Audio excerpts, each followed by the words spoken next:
মৌরিকে আমরা সবাই মশলা হিসেবে চিনে থাকি, কিন্তু মৌরির আরও নানা ধরনের ব্যবহার এবং গুণাবলী রয়েছে যা আমরা আজকে জেনে নেব। মৌরি দিয়ে ত্বকের নানা ধরনের সমস্যার সমাধান পেতে পারেন আপনিও।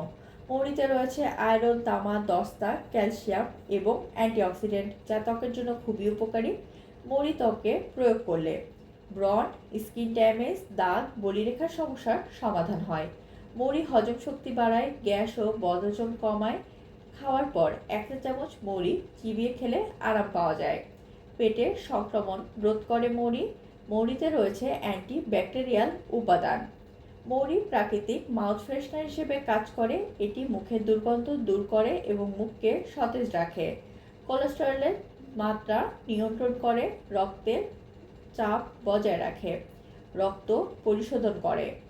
মৌরিতে রয়েছে ফাইবার, যা রক্তের শর্করার মাত্রা নিয়ন্ত্রণ করে, যার কারণে আমাদের ডায়াবেটিস নিয়ন্ত্রণে থাকে। মৌরি ভেজানো পানি দিয়ে চোখ ধুলে তা চোখ ঠান্ডা রাখে এবং চোখের দৃষ্টি উন্নত করে বলে মনে করা হয়। মৌরি ভেজানো পানি খেলে ক্ষুধা কমে, মেটাবলিজম শক্তি বাড়ে এবং ওজন কমাতে সহায়ক হয়। মৌরি আমাদের মানসিক চাপ দূর করে। নারীদের পিরিয়ডের সময় ব্যথা ও অস্বস্তি হয়, যা কমাতে সাহায্য করে মৌরি। গর্ভবতী বা সন্তান প্রসবের পর মায়েদের স্তনে দুধ বৃদ্ধি করতে সহায়তা করে মৌরি। রাতে 1 চা চামচ মৌরি 1 গ্লাস পানিতে ভিজিয়ে রেখে সকালে খেলে ভালো উপকার পাওয়া যায়।